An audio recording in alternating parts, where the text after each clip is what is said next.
Republican মহিলা sir. কি বলো? আমি বেলুন দেখছি স্যার। চলো চলো।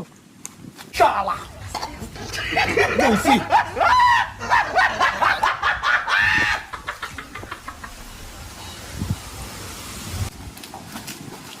এই দুজন আসো।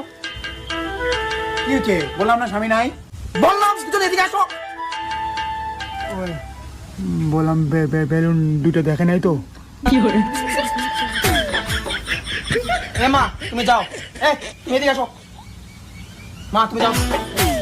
আমি কিছু করি নাই স্যার, আমি কিছু করি নাই। ভদ্রম তো দাদা।